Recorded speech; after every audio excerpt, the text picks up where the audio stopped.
Hi friends, ഇന്ന് ഞാൻ നിങ്ങളുമായിട്ട് ഷെയർ ചെയ്യുന്നത് നമുക്ക് ബ്രേക്ക്ഫാസ്റ്റിനോ അല്ലെങ്കിൽ മക്കൾക്കൊക്കെ ലഞ്ച് ബോക്സിൽ കൊടുത്ത് വിടാനൊക്കെ പറ്റുന്ന നല്ല ഹെൽത്തി ആയിട്ടുള്ള ഒരു ഐറ്റത്തിൻ്റെ റെസിപ്പിയാണ്. നല്ല ടേസ്റ്റാണ് ഇത് കഴിക്കാൻ. അപ്പോൾ ഇതെങ്ങനെ നോക്കിയാലോ. ആദ്യം തന്നെ ഒരു പാൻ അടുപ്പത്ത് വെച്ചിട്ടുണ്ട്. അതിൽ ഓയിലോ അല്ലെങ്കിൽ നെയ്യോ ഒന്ന് സ്പ്രെഡ് ചെയ്ത് കൊടുക്കുന്നുണ്ട്. പാനോ അല്ലെങ്കിൽ ദോശത്തവയോ നിങ്ങൾക്ക് എടുക്കാം.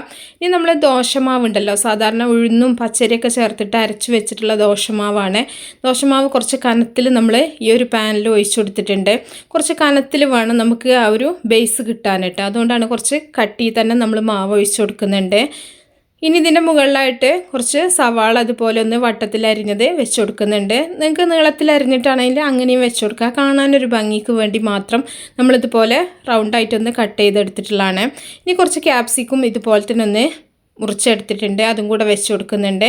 ഇനി കുറച്ച് തക്കാളി അതുപോലെ തന്നെ എല്ലാം ഞാൻ വട്ടത്തിൽ തന്നെ അരിഞ്ഞെടുത്തിട്ടുള്ളതാണ്. അപ്പോൾ മക്കൾക്ക് ഇഷ്ടപ്പെട്ട എന്ത് വെജിറ്റബിൾസ് നിങ്ങൾക്ക് ഇതിൻ്റെ മുകളിൽ വെച്ച് കൊടുക്കാം കേട്ടോ. ഇനി ഇതിൻ്റെ മുകളിലായിട്ട് കുറച്ച് ടൊമാറ്റോ സോസാണ് ഒഴിച്ച് കൊടുക്കുന്നത്. അപ്പോൾ ടൊമാറ്റോ സോസൊക്കെ നിങ്ങളുടെ ടേസ്റ്റിനനുസരിച്ചിട്ട് വേണം നിങ്ങൾ ചേർക്കാനായിട്ട്. ഇനി ഇതിൻ്റെ മുകളിൽ നമ്മൾ ചേർത്ത് കൊടുക്കുന്നത് ക്രീം ചീസാണ്. ക്രീം ചീസ് ഇല്ല എന്നുണ്ടെങ്കിൽ നിങ്ങൾക്ക് പിന്നെ സാധാരണ മൊസറല്ല ചീസോ അല്ലെങ്കിൽ വേറെ ഏതെങ്കിലും ചീസൊക്കെ നിങ്ങൾക്ക് ചേർത്ത് കൊടുക്കാം. ഞാനിവിടെ ക്രീം ചീസാണ് ചേർത്ത് കൊടുക്കുന്നത്. അപ്പോൾ കുട്ടികൾക്ക് ഇഷ്ടമുള്ള രീതിയിൽ നിങ്ങൾക്ക് ചെയ്ത് കൊടുക്കാൻ പറ്റും കേട്ടോ. ഇനി ഇതിൻ്റെ മുകളിലായിട്ട് നമ്മൾ ചേർത്ത് കൊടുക്കുന്നത് മുട്ടയുടെ വെള്ളയാണ്. മഞ്ഞ ഭാഗം ഒഴിവാക്കിയിട്ടുണ്ട്.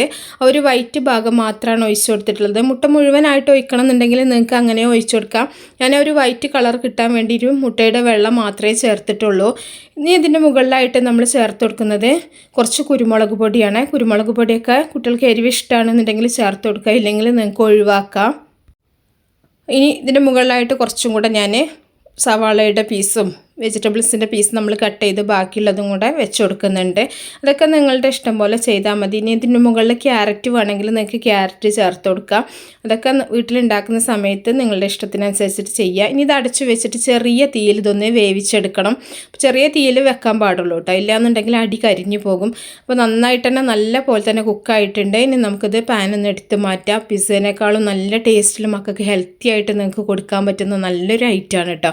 ഇത് ബ്രേക്ക്ഫാസ്റ്റിനോ വൈകുന്നേരത്തിനോ അല്ലെങ്കിൽ ലഞ്ച് ബോക്സിൽ കൊടുത്ത് വിടാനൊക്കെ നല്ല ടേസ്റ്റി ആയിട്ടുള്ള ഹെൽത്തി ആയിട്ടുള്ളൊരു ഐറ്റം തന്നെയാണ്. അപ്പോൾ ദോശമാവൊക്കെ വീട്ടിൽ നമ്മുടെ ഫ്രിഡ്ജിലൊക്കെ എപ്പോഴും ഉണ്ടെന്നുണ്ടെങ്കിലൊക്കെ നിങ്ങൾക്ക് വളരെ ഈസി ആയിട്ട് ഉണ്ടാക്കാൻ പറ്റും. അപ്പോൾ ഒന്ന് ട്രൈ ചെയ്ത് നോക്കുക. ഇഷ്ടപ്പെട്ടാൽ തീർച്ചയായിട്ടും ലൈക്ക് ചെയ്യുക, ഷെയർ ചെയ്യുക, മാക്സിമം സപ്പോർട്ട് ചെയ്യുക. അപ്പോൾ നല്ല റെസിപ്പികളൊക്കെ ആയിട്ട് നമുക്ക് അടുത്തൊരു വീഡിയോയിൽ കാണാം. ഓക്കേ.